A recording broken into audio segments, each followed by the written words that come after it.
Bed time stories with रोशनी के मंच पर स्वागत है हमारे नन्हे मुन्ने दोस्तों का। मैं आपकी दोस्त रोशनी लेकर आई हूँ आपके लिए कुछ रोचक, मनोरंजक, रोमांचक और कुछ हास्यपूर्ण कहानियाँ। आज हम शुरुआत कर रहे हैं इस श्रृंखला की एक ऐसी कहानी से जो कि मेरे बच्चों की बहुत ही पसंदीदा कहानी रही है, और वो है सुदामा और कृष्ण जी की मित्रता की कहानी।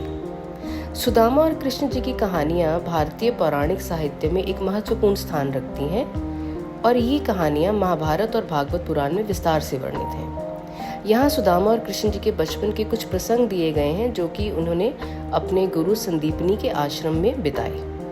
तो जल्दी से अपने बिस्तर में लेट जाइए और लाइट्स ऑफ करके तैयार हो जाइए इस सफ़र के लिए जो कि है कहानियों का सफ़र। आंखें बंद करके जो कहानी सुनने का मज़ा है ना, वो खुली आंखों के साथ कहा। जैसे ही आप आंखें बंद करेंगे तो कहानी के चरित्र आपके सामने सपने की तरह दिखाई देने लगेंगे, जैसे कि कोई मूवी चल रही है। आंखें मूंदी हुई, लाइट्स ऑफ, लेट गए क्या नन्हे दोस्तों? क्योंकि अब शुरू हो रही है कहानी दो ऐसे मित्रों की जिन्हें समय की दूरी और मीलों के फासले भी एक दूसरे से अलग नहीं कर पाए। कहानी शुरू होती है कृष्ण और सुदामा के बचपन से। दोनों ने अपने बाल्यकाल का एक हिस्सा उज्जैन के संदीपनी ऋषि के आश्रम में बिताया, जहां उन्होंने शिक्षा प्राप्त की। संदीपनी आश्रम एक प्रसिद्ध गुरुकुल था, जहां अनेक शिष्य शिक्षा ग्रहण करते थे।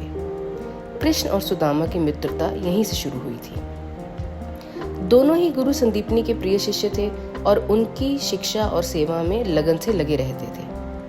संदीपनी ऋषि के आश्रम में रहते हुए दोनों ने एक दूसरे के साथ दोस्ती का अनमोल रिश्ता बनाया, बिल्कुल वैसे ही जैसा कि आपका भी अपने दोस्तों के साथ है, स्कूल में और पार्क में।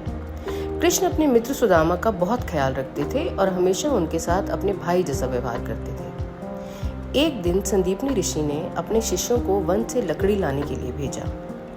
कृष्ण और सुदामा भी इस कार्य में शामिल थे। बच्चों, उस समय में लकड़ी से ही आग जलाकर रोशनी का काम लिया जाता था। खाना भी उसी पर पकता था, क्योंकि उस समय पे जैसे हमारे पास अब इलेक्ट्रिसिटी है वैसी नहीं थी। तो गुरुदेव ने बच्चों को भेजा जंगल में लकड़ी लाने के लिए। और ये जो स्टूडेंट्स थे ना, ये जो बच्चे थे, ये आश्रम में ही रहते थे। ये शाम को अपने घर नहीं जाते थे जैसे आप स्कूल से अपने घर आ जाते हैं। ये लोग वहीं एक साथ आश्रम में दिन रात रहते थे। अच्छा, चलिए स्टोरी की तरफ वापस चलते हैं। अब ये बच्चे लकड़ी लेने के लिए जंगल में गए और वो एक घना जंगल था। अचानक वहाँ बारिश शुरू हो गई। कृष्ण और सुदामा जी एक वृक्ष के नीचे आश्रय लेने गए। अब अंधेरा भी हो गया था। जानवरों के डर से दोनों पेड़ पर चढ़ गए। अब रात बीत गई, भूख लगने लगी।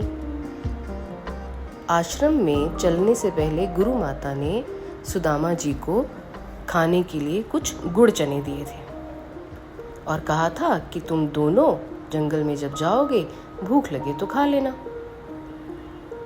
सुदामा को भूख कुछ ज़्यादा लगती थी।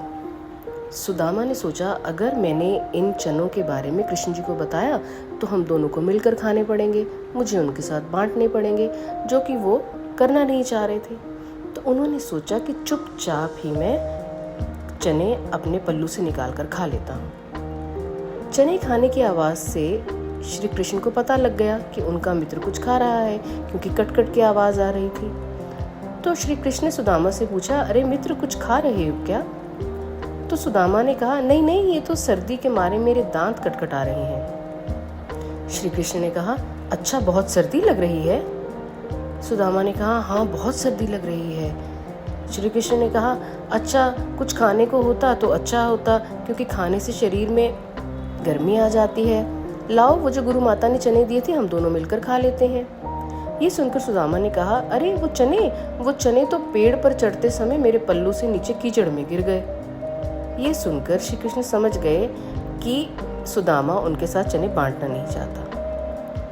तो सुदामा ने चने खाना जारी रखा और श्री कृष्ण ने अपने चमत्कार से हाथों में चने पैदा कर लिए और ऊपर की तरफ हाथ बढ़ाकर सुदामा को कहा, सुदामा, फल तो नहीं है, लेकिन ये मेरे पास कुछ चने हैं, तुम खा लो, इससे तुम्हारी भूख मिट जाएगी।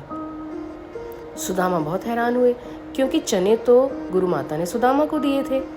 तब सुदामा ने कुछ शर्मिंदा होकर कृष्ण जी से पूछा, अरे ये चने तुम्हारे पास कहाँ से आए? श्री कृष्ण ने कहा, ये कुछ चने हैं जो पहले मुझे गुरु माता ने दिए थे और मेरे पास बचे हुए थे, तुम खा लो, कोई बात नहीं, मैं आश्रम जाकर खा लूँगा। ये सुनकर सुदामा को बहुत दुख हुआ और वो फूट फूट कर रोने लगे और कहने लगे कि कृष्ण मुझे माफ़ कर दो, मैं तुम्हारी मित्रता का अधिकारी नहीं हूँ, मैंने तुम्हें धोखा दिया है। मेरे पास गुरु माता के दिए हुए चने थे, लेकिन क्योंकि मैं तुम्हारे साथ बांटना नहीं चाहता था, इसलिए मैंने खुद ही वो चने खा लिए। श्री कृष्ण ने बड़े ही प्रेम से सुदामा को अपने गले लगाया और कहा कि इस बात की चिंता न करो मित्र, जब भी तुम कभी संकट में खुद को पाओ तो मुझे याद करना, मैं अपनी मित्रता जरूर निभाऊंगा। ये कहानी तो यहीं खत्म हो गई, क्योंकि सब लोग बड़े होकर पढ़ाई लिखाई करके अपने अपने घर को वापस चले गए। श्री कृष्ण और सुदामा भी चले गए। संदीपनी ऋषि ने अपने शिष्यों को बहुत सारा प्यार दिया और कहा कि आप जीवन में खूब फले फूलें और कामयाब हों और आपको आपकी मित्रता हमेशा ऐसे ही बनी रहे। गुरु का आशीर्वाद प्राप्त करके दोनों अपने अपने घर को चल दिए। समय बीतता गया और दोनों मित्र अपने अपने जीवन में व्यस्त हो गए। कृष्ण जी द्वारका के राजा बन गए और सुदामा भी पंडिताई करके अपना जीवन यापन करने लगे। लेकिन सुदामा के ऊपर गरीबी की ऐसी मार थी कि उनकी आर्थिक स्थिति बहुत खराब हो गई। कई बार उन्हें और उनके परिवार को भूखा ही रहना पड़ता और खाने का भोजन भी न मिलता। सुदामा की पत्नी ने एक दिन उनसे कहा, तुम्हारे बचपन के मित्र कृष्ण अब द्वारका के राजा हो गए हैं, तुम उनके पास जाकर अपनी स्थिति बताओ, शायद वो हमारी कुछ मदद करें। ये सुनकर सुदामा को बहुत बुरा लगा। उन्होंने बहुत संकोच किया और कहा कि नहीं, मैं अपने मित्र के पास मदद मांगने के लिए नहीं जाऊंगा, वो क्या सोचेगा मेरे बारे में। लेकिन अपने परिवार की बिगड़ती हुई स्थिति को देखकर कुछ समय बाद उन्होंने निश्चय किया कि मुझे द्वारका जाना ही पड़ेगा। द्वारका के लिए निकलने से पहले उन्होंने अपनी पत्नी से कहा कि मैं अपने मित्र के पास खाली हाथ नहीं जा सकता, मुझे कुछ तोहफा दो अपने दोस्त के लिए। तब उनकी पत्नी ने जो घर में थोड़ा सा चिवड़ा रखा था, चिवड़ा यानी कि सूखे हुए चावल, वो बांधकर एक पोटली में सुदामा को दे दिए। सुदामा इन चिवड़ों को लेकर द्वारका की तरफ चल दिए। बहुत दिन बहुत रात पैदल चलने के बाद वो द्वारका पहुंचे। उस समय में चप्पल नहीं होती थी बच्चों पहनने के लिए, होती भी थी तो बहुत कम लोगों के पास, और वो लकड़ी की चप्पल होती थी। तो सुदामा जब चलते गए तो उनके पैरों में छाले पड़ गए और खून भी निकलने लगा। लेकिन फिर भी उन्होंने हिम्मत नहीं हारी और वो अपने दोस्त के पास पहुंच गए। जब राजमहल पहुंचकर सुदामा ने वहां खड़े हुए द्वारपाल से कहा कि जाओ और जाकर कृष्ण जी से कहो मैं उनसे मिलने आया हूँ। तो द्वारपाल ने उन्हें देखकर उनकी हंसी उड़ाई, उनके फटे हुए कपड़ों को देखा और उनके छिले हुए पैरों को देखा और कहा, आप भगवान श्री कृष्ण से मिलने आए हैं, आप हैं कौन? तो सुदामा ने कहा, जाओ उनसे कहो उनका मित्र सुदामा आया है। द्वारपाल धीरे धीरे आगे बढ़ने लगा, मन में उनका मजाक करता हुआ कि अरे भगवान कृष्ण के, महाराज कृष्ण के ऐसे भी मित्र हो सकते हैं क्या? लेकिन जैसे ही वो श्री कृष्ण के पास पहुंचा और उसने कहा कि महाराज, द्वार पर एक कोई फटे हाल गरीब आया है और वो कह रहा है कि वो आपका मित्र है। श्री कृष्ण ने पूछा, अच्छा, उसने क्या अपना नाम बताया? तो द्वारपाल ने कहा, जी, उसने कहा कहो सुदामा मिलने आए हैं। ऐसा सुनते ही श्री कृष्ण अपने आसन से खड़े हुए और दौड़ते हुए पहुंच गए अपने मित्र का आगमन करने के लिए। ये खुशी कि सुदामा मुझसे मिलने आया है उनसे संभाली नहीं संभल रही थी। वो चल कर नहीं, दौड़ कर गए अपने मित्र को मिलने के लिए। उन्होंने सुदामा को गले लगाया और अपने साथ महल के अंदर ले गए। कृष्ण ने सुदामा का बहुत आदर और बहुत सम्मान किया और उनकी अच्छी तरह से सेवा की। जिन पैरों को देखकर द्वारपाल ने सुदामा का मजाक उड़ाया था, सोने के बर्तनों में पानी से श्री कृष्ण ने उनके पैरों को धोया और उनके पैरों को साफ किया। यह देखकर द्वारपाल बहुत ही शर्मिंदा हुआ। सुदामा ने संकोच के साथ अपने मित्र कृष्ण का ठाट बाट देखा, उनका महल देखा कि कैसे वो एक राजा हैं और सुदामा खुद एक रंक। कृष्ण जी ने उनकी संकोचता को देख लिया और पूछा, अरे मित्र, ये बताओ, क्या खाली हाथ ही मुझसे मिलने आ गए या भाभी ने मेरे लिए कुछ भेजा है?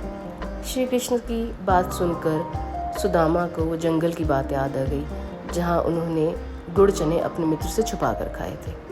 पहले तो उनके मन में आया कि वो सूखे हुए चावल अपने मित्र को ना दें, लेकिन कृष्ण जी ने बहुत जिद की तो सुदामा ने अपनी पोटली में से निकालकर एक कपड़े की गठरी में बंधे हुए चावल श्री कृष्ण को दे दिए।